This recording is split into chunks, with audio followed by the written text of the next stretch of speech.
प्रणाम। आज बैठे बिठाले सोचा इस लॉकडाउन में कुछ किया जाए। सभी लोग अपने अपने ढंग से कुछ कोशिश कर रहे हैं और मेरी भी एक छोटी सी कोशिश आप सबके सामने भारतीय साहित्य के महत्वपूर्ण हस्ताक्षर फणीश्वरनाथ रेणु की एक कहानी ठेस लेकर उपस्थित हुआ हूँ। आप सबने पढ़ी होगी उस कहानी को। रेणु जिस अपने कथ्य के लिए जाने जाते हैं, सुने जाते हैं, और जो ठेठ गंवई सुगंध, जो सौंधापन मिट्टी का रेणु की कहानियों में मिलता है, उसी फ्लेवर की ये कहानी है ठेस। तो एक पाठ लेकर उपस्थित हुआ हूँ। कहानी कहने सुनने सुनाने की अपने यहाँ बड़ी पुरानी परंपरा रही है। आपने पढ़ा होगा, एक बार सुनिए। और ये मेरी प्रिय कहानियों में से एक है। सबसे पहले मैंने हाई स्कूल के दिनों में 1998 में, जब मैं 8वीं क्लास में था, मैंने इस कहानी को पहली बार पढ़ा था।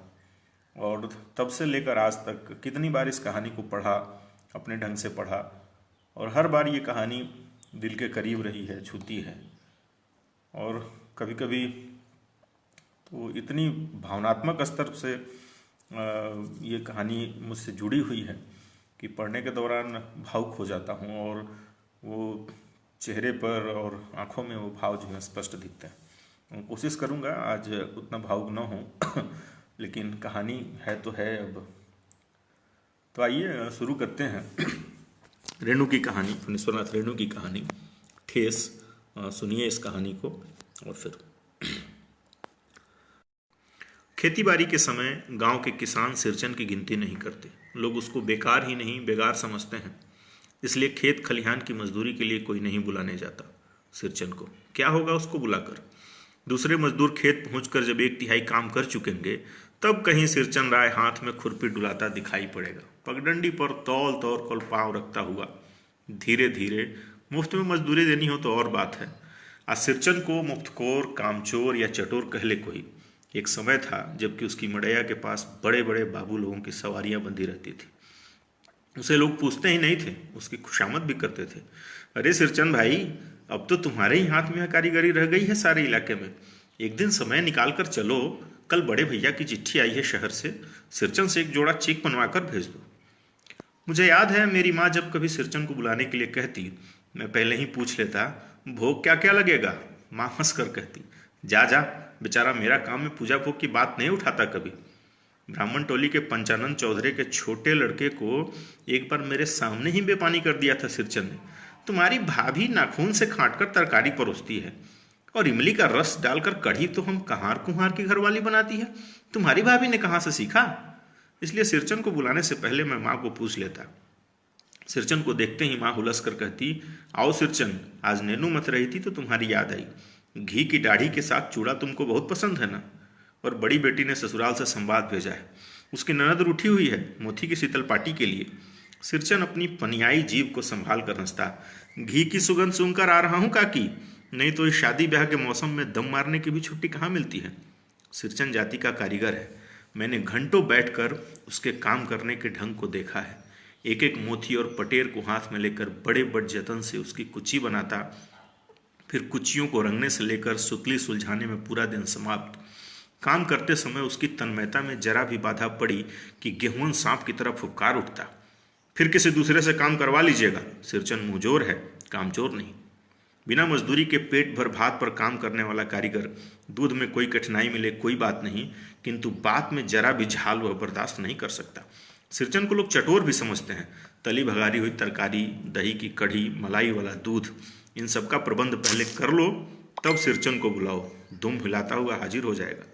खाने पीने में चिकनाई की कमी हुई कि काम की सारी चिकनाई खत्म। काम अधूरा रखकर उठ खड़ा होगा, आज तो अधकपाली से माथा टनटना रहा है, थोड़ा सा रह गया है, किसी दिन आकर पूरा कर दूंगा। किसी दिन माने कभी नहीं। मोती घास और पटेर की रंगीन शीतल पाटी, बांस की तीलियों की झिलमिलाती चिक, सतरंगे डोरे के मोढ़े, भूसी चुन्नी रखने के लिए मूंज की रस्सी के बड़े बड़े जाले, हलवाओं के लिए ताल के सूखे तथा इसी तरह के बहुत से काम हैं जिन्हें सिरचन के सिवा गांव में कोई और नहीं जानता। यह दूसरी बात है कि अब गांव में ऐसे कामों को बेकाम का काम समझते हैं। बेकाम का काम, जिसकी मजदूरी में अनाज या पैसे देने की कोई ज़रूरत नहीं, पेट भर खिला दो, काम पूरा होने पर एक आध पुराना धुराना कपड़ा देकर विदा करो, वह कुछ भी नहीं बोलेगा। कुछ भी नहीं बोलेगा, ऐसी बात नहीं। सिरचन को बुलाने वाले जानते हैं सिरचन बात करने में भी कारीगर है। महाजन टोले के भज्जू महाजन की बेटी सिरचन की बात सुनकर तिलमिला उठी थी। ठहरो, मैं माँ से जाकर कहती हूँ। इतनी बड़ी बात? बड़ी बात ही है बिटिया, बड़े लोगों की बस की बात ही बड़ी होती है। नहीं तो दो दो पटेर के पार्टियों का काम सिर्फ खेसारी का सत्तू खिलाकर कोई करवाए भला? यह तुम्हारी माँ ही कर सकती है बहुनी, सिरचन ने मुस्कुरा कर जवाब दिया था। उस बार मेरी सबसे छोटी बहन माँ की विदाई होने वाली थी। पहली बार ससुराल जा रही थी मानो। मानू के दूल्हे ने पहले ही बड़ी भाभी को खत लिखकर चेतावनी दे दी है। मानू के साथ मिठाई की पतीली ना आए कोई बात नहीं, 3 जोड़ी फैशनेबल चिक और पटेर की 2 शीतल पार्टियों के बिना मानू आएगी तो? भाभी ने हंसकर कहा, बैरंग वापस। इसलिए 1 सप्ताह पहले से ही सिरचन को बुलाकर काम पर तैनात करवा दिया था माँ ने। देख सिरचन, इस बार नई धोती दूंगी, असली मोहर छाप वाली धोती। मन लगाकर ऐसा काम करो कि देखने वाले देखते ही रह जाए।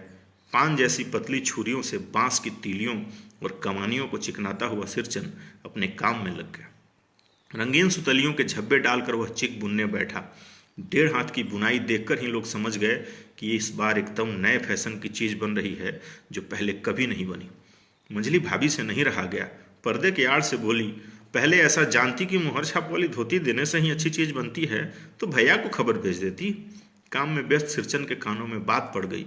बोला, मोहर छाप वाली धोती के साथ रेशमी कुर्ता देने पर भी ऐसी चीज नहीं बनती बहुरिया। मानू दीदी काकी की सबसे छोटी बेटी हैं, मानू दीदी का दूल्हा अफसर आदमी है। मजली भाभी का मुंह लटक गया। मेरी चाची ने फुसफुसा कर कहा, किससे बात करती है बहू? मोहर छाप वाली धोती नहीं, मुंगिया लड्डू। बेटी की मिठाई के समय रोज मिठाई जो खाने को मिलती है, देखती है ना। दूसरे दिन चिक की पहली पांति के 7 तारे जगमगा उठे। 7 रंग के सतभैया तारा। सिरचन जब काम में मगन होता है तो उसकी जीभ जरा बाहर निकल आती है होठ पर। अपने काम में मगन सिरचन को खाने पीने की सुध नहीं रहती। चिक में सुतली के फंदे डालकर अपने पास पड़े सूप पर निगाह डाली। चिवड़ा और गुड़ का एक सूखा ढेला मैंने लक्ष्य किया। सिरचन के नाक के पास 2 रेखाएं उभर आई। मैं दौड़कर माँ के पास गया। माँ, आज सिरचन को कलेवा किसने दिया? सिर्फ चिवड़ा और गुड़। माँ रसोई में अंदर पकवान आदि बनाने में व्यस्त थी। बोली, मैं अकेली कहाँ कहाँ देखूं? अरे मंजली, सिरचन को बूंदिया क्यों नहीं देती? बूंदिया मैं नहीं खाता काकी। सिरचन ने मुंह में गुड़ का ढेला सूप के किनारे पर पड़ा रहा अछूता। माँ की बोली सुनते ही मछली भाभी की भौहें तन गई।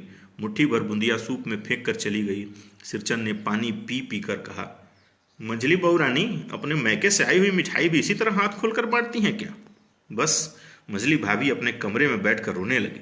चाची ने माँ के पास जाकर लगाया, छोटी जाति का आदमी का मुंह भी छोटा होता है, मुंह लगाने पर तो सिर चढ़ेगा ही। किसी के नैहर ससुराल की बातें क्यों करेगा वह? मछली भाभी माँ की दुलारी बहू है। माँ तमक कर बाहर आई। सिरचन, तुम अपना काम करने आए हो, अपना काम करो। बउआ से बदकुट्टी करने की क्या जरूरत? जिस चीज की जरूरत हो मुझसे कहो। सिरचन का मुंह लाल हो गया। उसने कोई जवाब नहीं दिया। बांस में टंगे हुए अधूरे चिक में फंदे डालने लगा। मानो पान सजाकर बाहर बैठक खाने में भेज रही थी। चुपके से पान का एक बीड़ा सिरचन को देती हुई बोली। इधर उधर देखकर कहा, सिरचन दादा, काम काज का घर, 5 तरह के लोग 5 किस्म की बातें करेंगे। तुम किसी की बात पर कान मत दो। सिरचन ने मुस्कुराकर पान का बीड़ा मुंह में लिया। चाची अपने कमरे से निकल रही थी। सिरचन को पान खाते देख अवाक गई।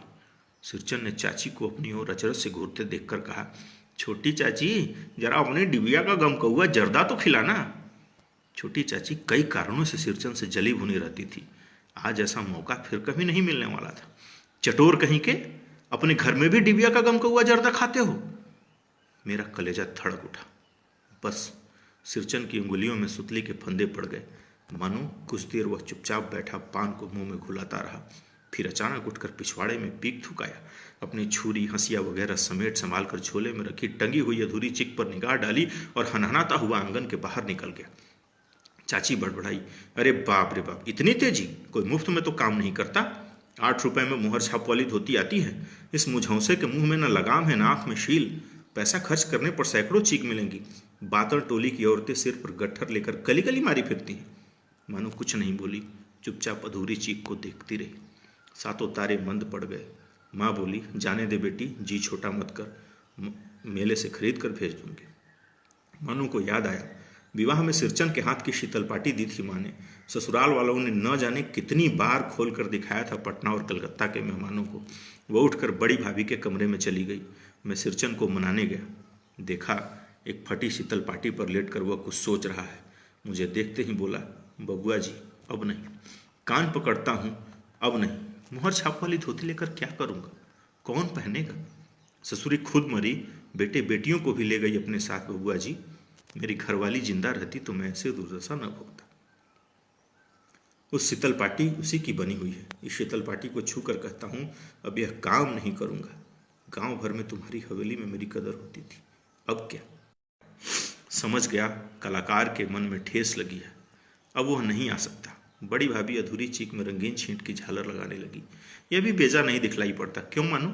मानू कुछ नहीं बोली बेचारी, किंतु मैं चुप नहीं रह सका। चाची और मझली भाभी की नजर न लग जाए इसमें भी। मानू को ससुराल पहुंचाने मैं ही जा रहा था। स्टेशन पर सामान मिलाते समय देखा, मानू बड़े जतन से अधूरे चिक को मोड़ कर जा रही है अपने साथ। मन ही मन सिरचन पर गुस्सा हो आया। चाची के सुर में सुर मिलाकर कोसने को जी हुआ। कामचोर चटोर। गाड़ी आई, सामान चढ़ाकर मैं दरवाजे पर था। दरवाजा बंद कर रहा था कि प्लेटफॉर्म पर दौड़ते हुए सिरचन पर नजर पड़ी। बबुआ जी, उसने एक बार आकर पुकारा। क्या है, मैंने खिड़की से गर्दन निकालकर झिड़की के स्वर में कहा। सिरचन ने पीठ पर लदे हुए बोझ को उतार कर देखा। दौड़ता आया हूं, दरवाजा खोलिए, मानू दीदी कहाँ है, एक बार देखो। मैंने दरवाजा खोल दिया। सिरचन दादा, मानू इतना ही बोल सकी। खिड़की के पास खड़े होकर सिरचन ने हकलाते हुए कहा, यह मेरी ओर से सब चीजें हैं दीदी, शीतल पाटी, चीक और एक जोड़ी आसनी कुश की। गाड़ी चल पड़ी। मानू मुहर छाप वाली धोती का दाम निकाल कर देने लगी। सिरचन ने जीभ को दांत से काटकर दोनों हाथ जोड़ लिए। मानू फूट फूट कर रो रही थी। मैं बंडल खोल कर देखने लगा। ऐसी कारीगरी, ऐसी बारीकी, रंगीन सुतलियों के फंदों को, ऐसा काम पहली बार देख रहा था। धन्यवाद।